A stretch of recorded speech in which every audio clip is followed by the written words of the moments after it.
자, 오늘은 예레미야 제17장 5절로 8절을 본문 말씀으로 축복의 인생과 저주의 인생, The Blessed Life and the Cursed Life, 이런 제목으로 하나님 말씀을 선포하고 함께 은혜 받고자 합니다.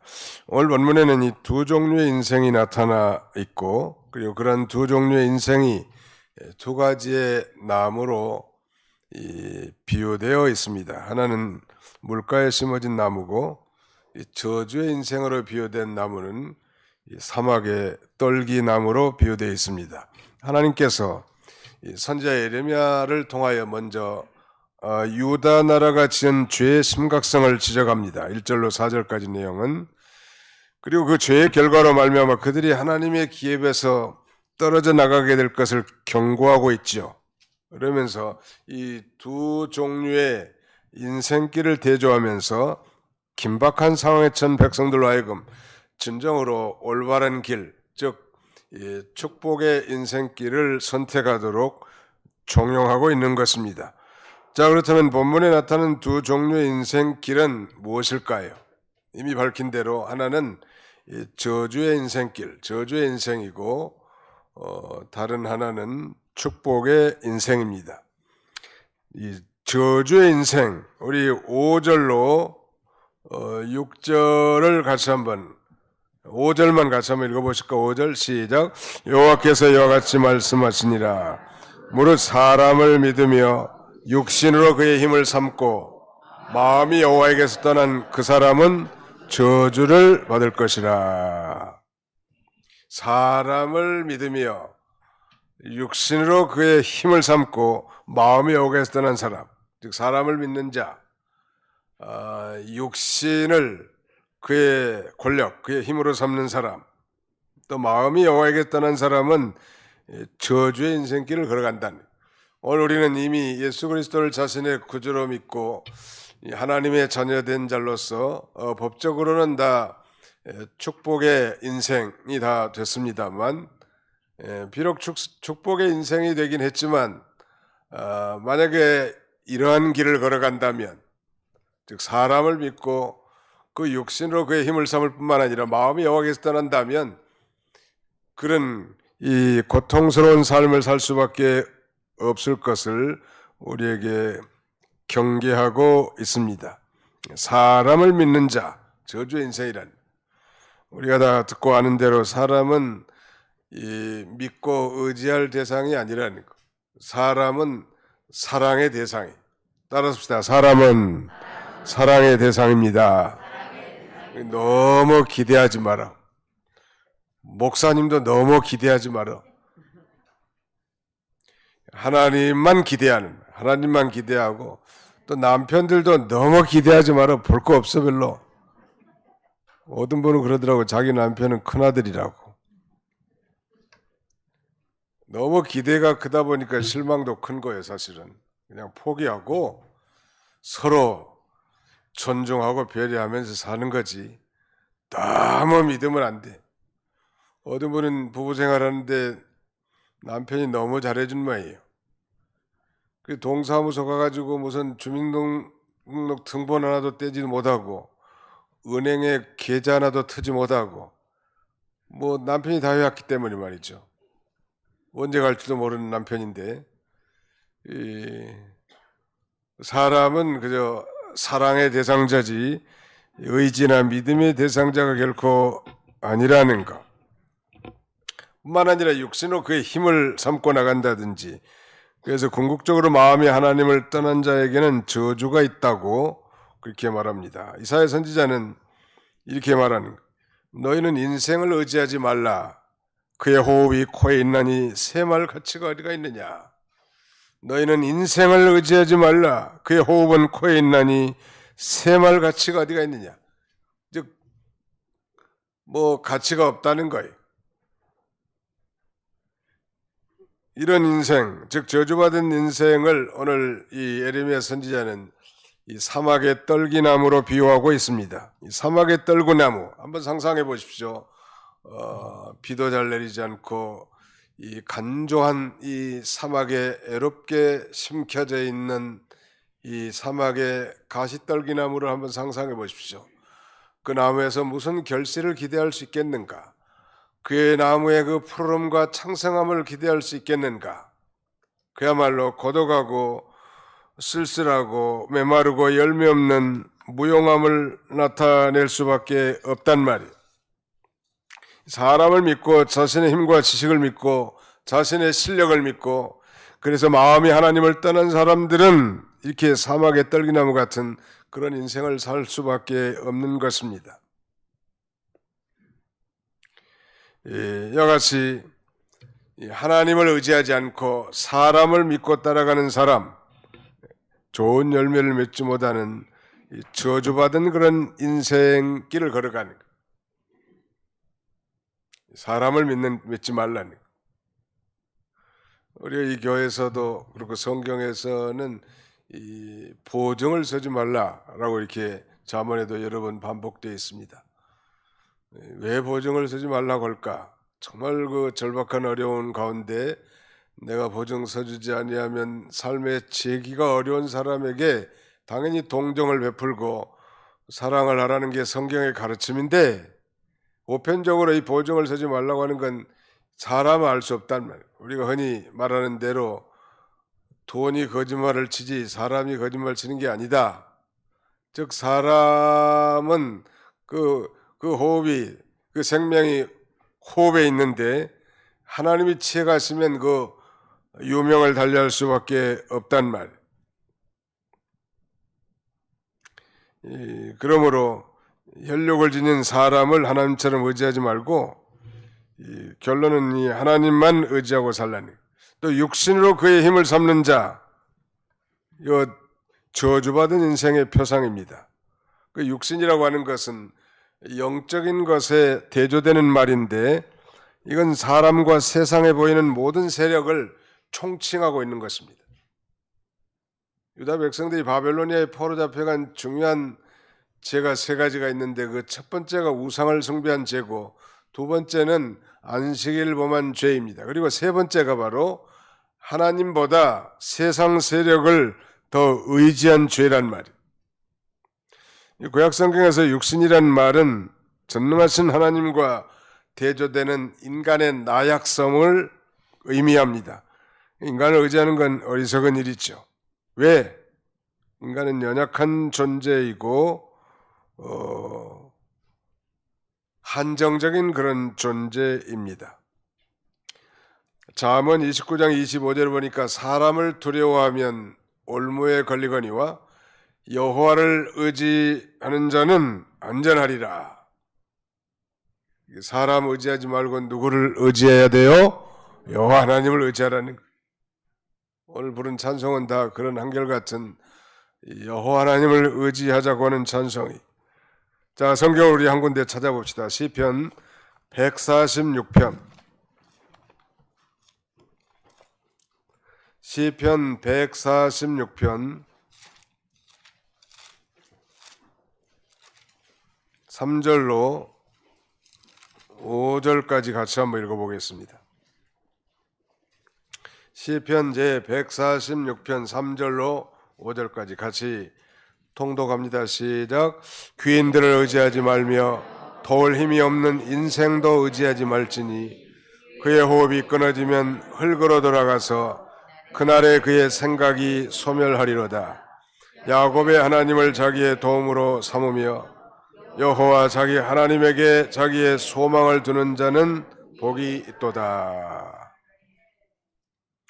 이 귀인들을 의지하지 말며 도울 힘이 없는 인생도 의지하지 말지니, 인생은 도울 힘이 없는 그런 존재인데 그 이유는 그의 호흡이 끊어지면 흙으로 돌아가서 그날에 그의 생각이 소멸하리로다.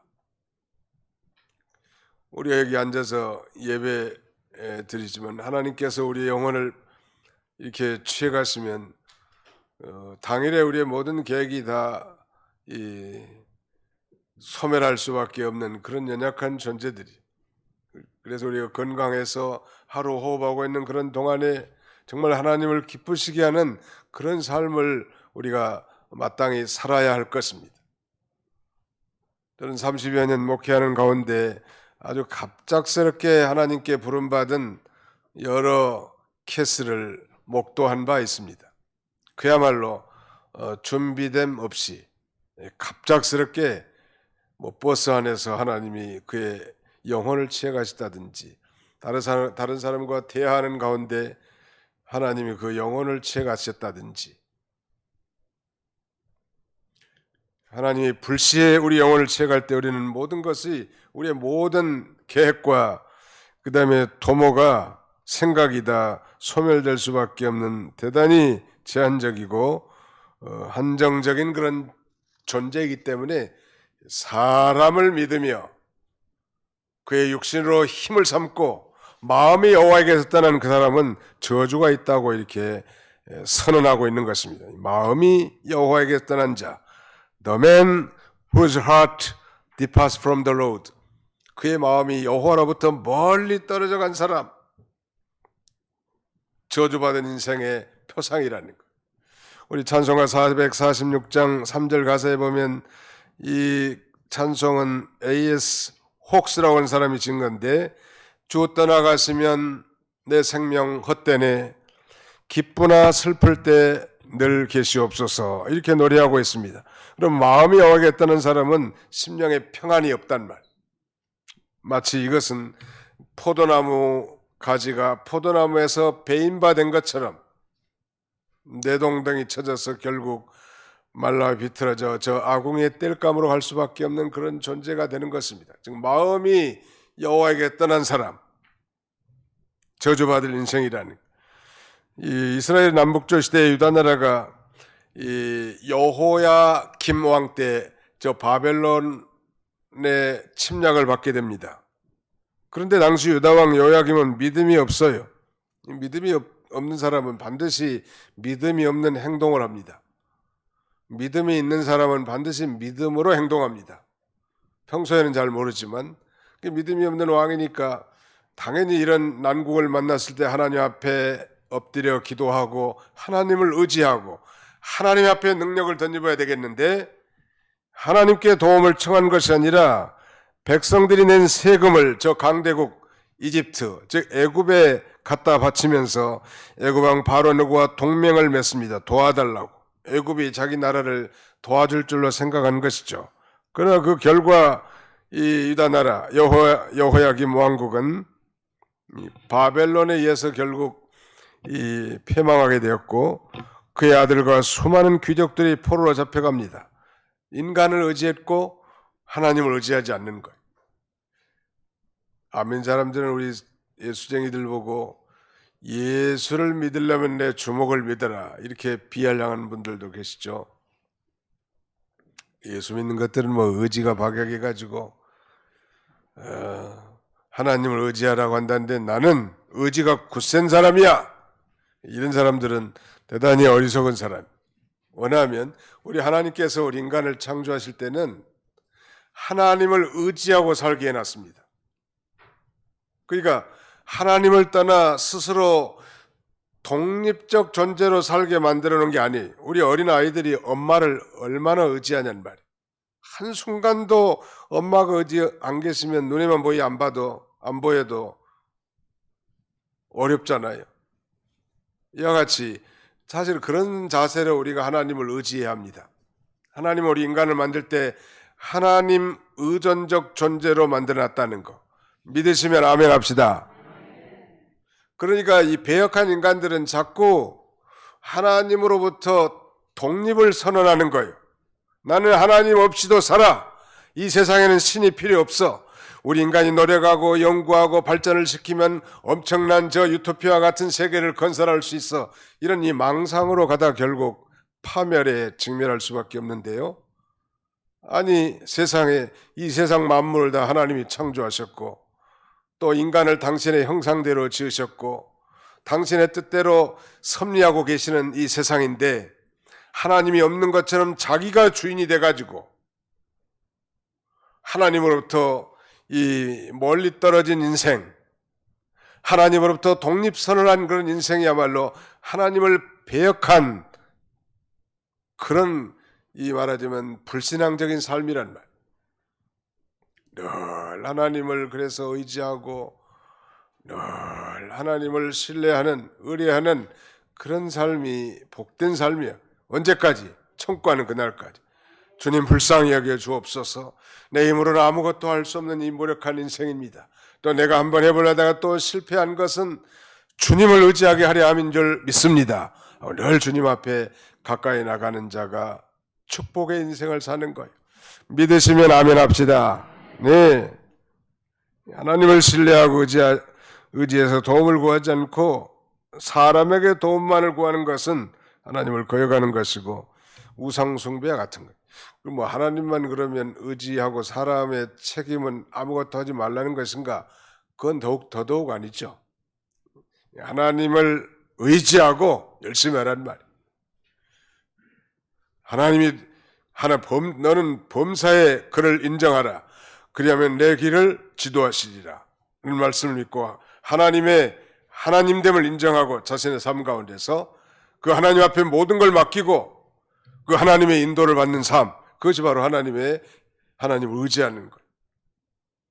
하나님 없이도 나 혼자 할 수 있어. 듣기 좋은 말이고 불신앙적인 철학자들이 하는 말이에요. 내 인생은 내가 내 인생의 주인이다. 이게 아주 듣기 좋은 말이지만 그건 하나님을 말하자면 대적하는 폐역무도한 그런 말이란 말. I am the master of my life. 내가 내 인생의 주인이고 I am the master of my fate. 내가 내 운명의 주인이다. 이건 불신앙적인 철학자들이 하는 말이에요. 내 인생의 주인은 하나님이시죠. 아멘. 이 우주의 주인도 하나님이시란 말. 이 교회의 주인도 하나님이시죠. 그러니까 하나님됨을 인정하는 삶, 하나님을 의지하는 삶이에요. 그리고 그 하나님 앞에 모든 걸 맡기고 그 하나님의 인도를 받는 삶.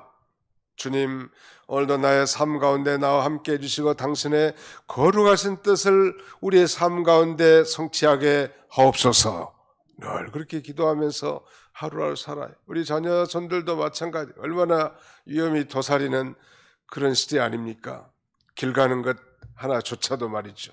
아니 건널목 걷는 거 하나조차도 그때마다 하나님을 의지하고 하나님의 도움을 우리가 호소하면서 나가는 것입니다.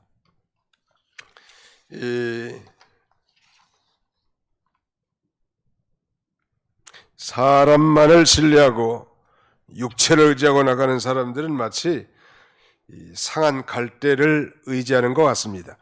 이사야 36장 6절을 한번 더 찾아보실까요? 이사야 36장 6절 뒤로 좀 넘어가면 나옵니다. 이사야 36장 6절입니다. 다 한번 찾아보세요. 이사야 36장 6절 1008페이지인데요. 찾아서 같이 한번 읽어보겠습니다. 이사야 36장 6절 시작. 보라, 내가 애굽을 믿는도다. 그것은 상한 갈대 지팡이와 같은 것이라. 사람이 그것을 의지하면 손이 찔리리니 애굽 왕 바로는 그를 믿는 모든 자에게 이와 같으리라. 여기는 애굽을 마치 그 상한 갈대 지팡이 같다는 것. 갈대 자체가 얼마나 연약한 식물이죠. 바람만 불면 휘청거리고. 그래서 그것 때문에 또 손에 가시가 찔리기가 쉬운데 그렇다는 거예요. 하나님의 언약 백성들인 이스라엘이 하나님을 의지하지 않고 저 강대국 세력 애국을 의지하는 건 마치 그건 상한 갈대 지팡이를 의지하는 것과 같기 때문에 결국 손에 찔리고 손해가 난단 말이에요. 훌륭한 우리 가운데 훌륭하고 능력 있는 사람이 있죠.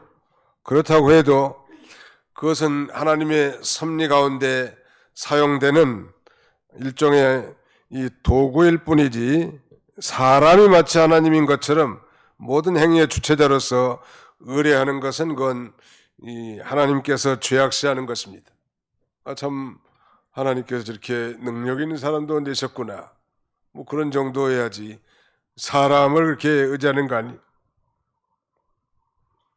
왜냐하면 성도가 사람을 의지하지 말아야 할 중대한 이유를 오늘 본문 이 9절에 이렇게 말씀합니다. 9절로 10절 같이 한번 읽어보실까요? 예레미야 17장 9절로 10절입니다. 시작.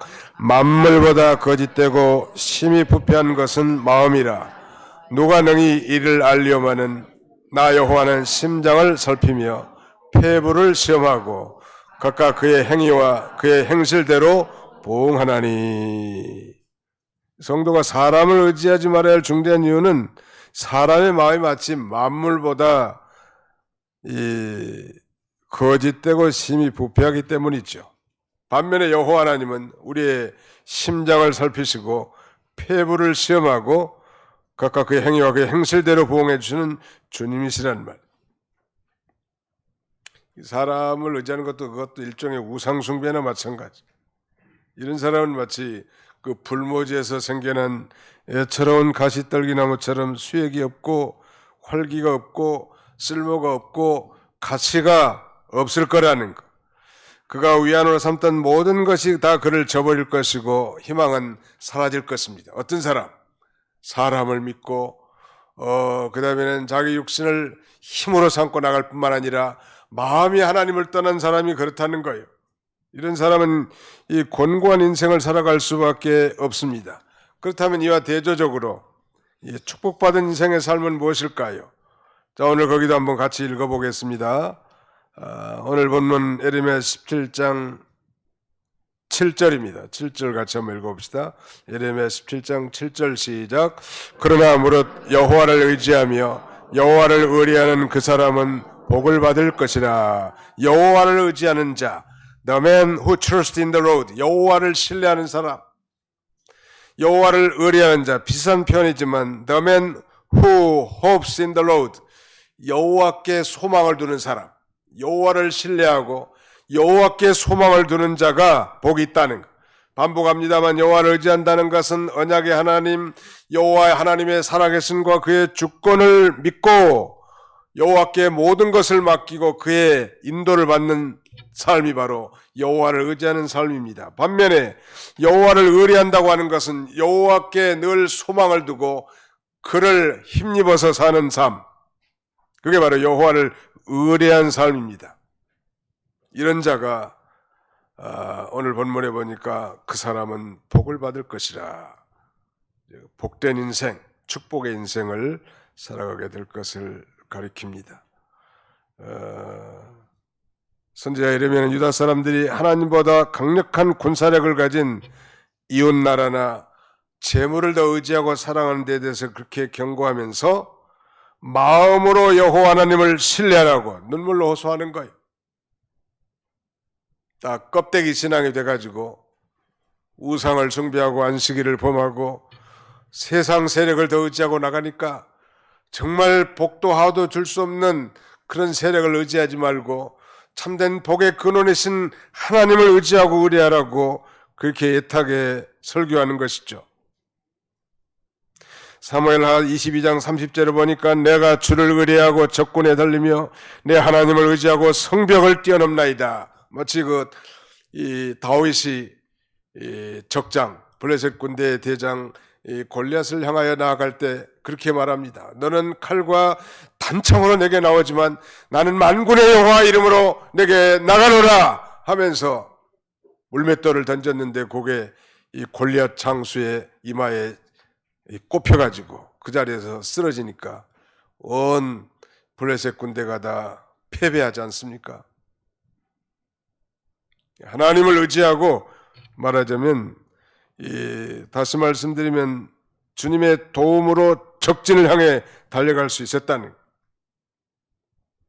우리의 앞길이 아무리 난공불락의 성벽과 같은 장벽이 있더라도 하나님의 힘으로 그걸 다 쳐물칠 수 있고 능력으로 이겨나갈 수 있단 말이에요.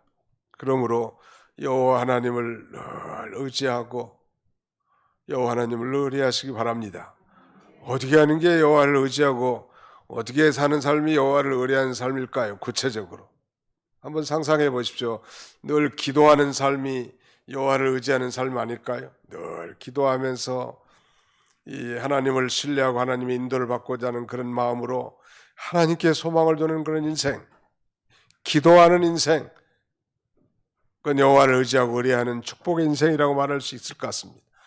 또 믿음으로 하는 모든 신앙의 행위, 봉사나 충성이나 전도나 연보나 말씀 정독이나 늘 믿음으로 하는 모든 신앙적 활동이 다 여호와를 의지하고 의뢰하는 그런 이 행위라고 할 수 있을 것 같아요.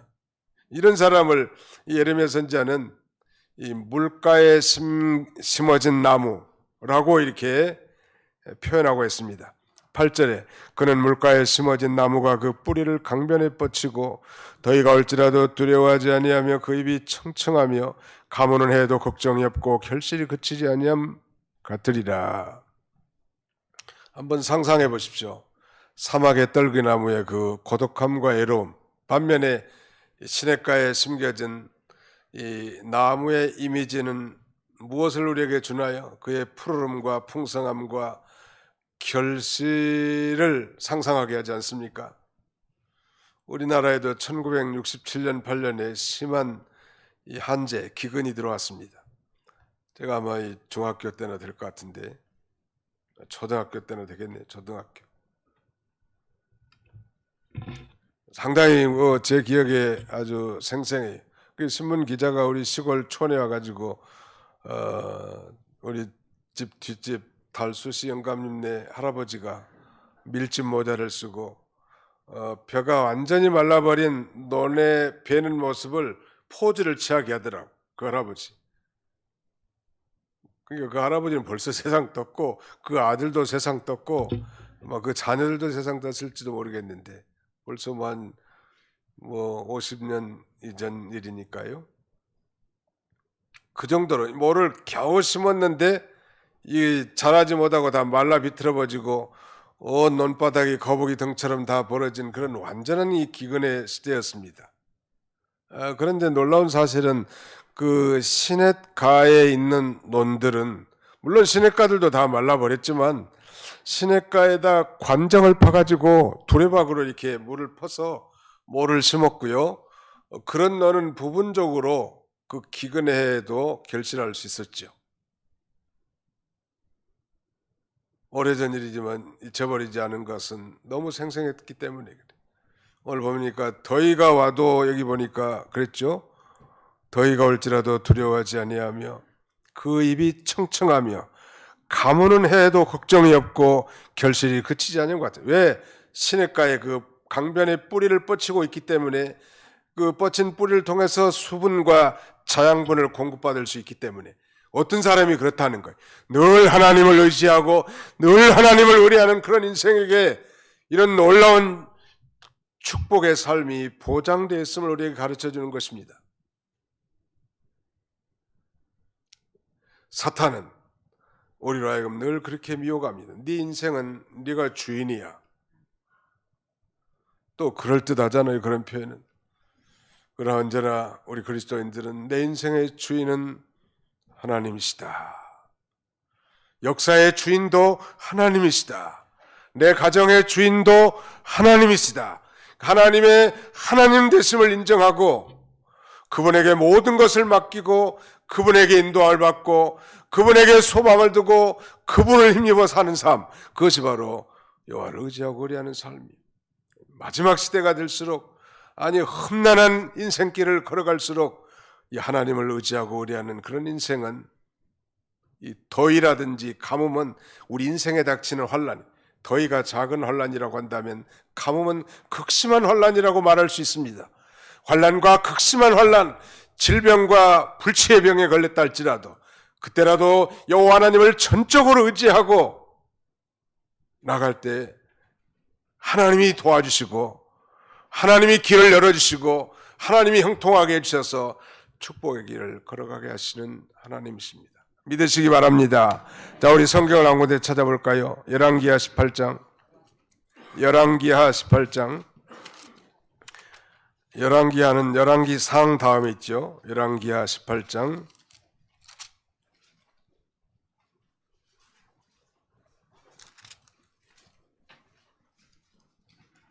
네, 열왕기하 18장 5절, 6절을 7절까지, 열왕기하 18장 5절로 7절까지 같이 읽어봅시다. 시작. 히스기야가 이스라엘 하나님 여호와를 의지하였는데 그의 전후 유다 여러 왕 중에 그러한 자가 없었으니 곧 그가 여호와께 연합하여 그에게서 떠나지 아니하고 여호와께서 모세에게 명령하신 계명을 지켰더라. 여호와께서 그와 함께 하심에 그가 어디로 가든지 형통하였더라. 저가 아수르 왕을 배반하고 섬기지 아니하였고 여호와께서 그와 함께 하심에 그가 어디로 가든지 형통하였더라. 우리 인생의 형통함은 여호와 하나님이 함께 해줄 때 가능한데 어떤 사람이 그렇게 함께 해주셨는가? 유다 역대 여러 왕들 가운데 히스기야 왕은 탁월하게 아주 여호와 하나님을 전적 의지하고 의뢰한 대표적인 인물이에요. 그는 심지어 그가 죽을 병에 걸려서 이제 가산을 정렬하고 선자 이사야를 통해서 통보를 받았을 때에도 그는 여호와 하나님을 의지했는데 전적으로 벽을 향하여 얼굴을 벽을 향하고 오로지 하나님만 의지하고 기도했는데 그 불치의 병에서 고침받고 수명을 15년이나 연장받은 예는 우리가 다 익히 아는 사실 아닙니까? 수명 좀 연장받는 것이 문제가 아니고 우리가 배워야 할 중요한 교훈은 죽을 환경에 처했을 때도 하나님을 의지하고 나갔다는 것은 오늘 우리 신학시대 모든 그리스도인들에게도 큰 전감이 된다고 할 수 있겠습니다. 물가에 심어진 나무, 그 이미지가 참 생생하잖아요. 시편 92편 12절에 보니까 의인은 종려나무같이 번성하며 레바논의 백향목같이 성장하리로다. 이는 여호와의 집에 심겼으며 우리 하나님의 궁정 뜰에 안에서 번성하리로다. 그는 늙어도 결실하며 진액이 풍족하고 빛이 청청하니 여호와의 정직하심과 나의 바위 되심과 그에게는 불의가 없음이 선포되리로다. 여호와의 집에 심겨졌다. 오늘 저와 여러분들도 예수 그리스도를 믿음으로 말미암아 이제 하나님의 가족, 하나님의 권석이 되었고 여호와의 집에 심겨졌는데 그 집은 곧 마치 이 시냇물이 졸졸 흐르는 그런 시냇가와 같은 것이기 때문에 거기서 이 생명의 자양분을 다 공급받고 모든 이 수액을 공급받아 창성하게 살아갈 수 있기 때문에 아무리 우리 인생에 닥치는 더위와 감과 같은 환난과 질병과 역경과 고난 가운데서도 넉넉하게 우리가 이겨나갈 수 있는 능력이 우리 주님께로부터 오게 되는 것입니다. 사랑하는 성도 여러분, 이제 말씀을 맺고자 합니다. 오늘 이 축복의 인생과 저주의 인생, 우리는 이미 법적으로는 다 축복의 인생의 길에 접어든 자이지만 마치 유다 백성들이 비록 언약 백성들이지만 저주의 인생길을 걸어가 비참한 이 지옥 고통을 맛봤던 것처럼 우리가 그 전체를 답습하지 말고 아무리 세상은 자기중심적이고 물질 중심적이고 세상 중심적으로 이렇게 살아간다 할지라도 아무리 세상이 발전하고 편리한 세상이 된다 할지라도 우리 영혼은 끊임없이 하나님을 사모하고 하나님을 의지하고 의뢰하고 살아가야 될 그런 존재라는 걸 언제나 잊지 말고 기도를 통해서 말씀 독경을 통해서 교회 모든 봉사와 헌신을 통하여 여호와 하나님을 의지함으로 정말 하늘의 이 생명수의 강가에 숨겨진 이 생명체로서 창성한 인생을 살아가는 그런 저와 여러분들이 다 되시기를 주님의 이름으로 축원합니다. 기도하겠습니다. 살아계신 우리 아버지 하나님께서 원근각지에서 살아가는 성도들 불러 모으시고 오늘도 하나님 앞에 신령과 진정의 제사를 드릴 수 있도록 은혜 주심을 진심으로 감사하고 감사를 드립니다. 여호와를 의지하며 여호와를 의뢰하는 자가 복이 있고 마치 그것은 물가에 심어진 나무와 같다고 했사오니 사랑하는 우리 모든 도봉교회 가족들이 다 이 여호와의 집에 이미 심겨져 있사온데 늘 여호와 하나님을 의지하고 의뢰함으로 이 축복의 인생길을 걸어가는 우리 모두가 다 되게 해 주시옵소서. 예수님의 이름으로 기도하옵나이다. 아멘.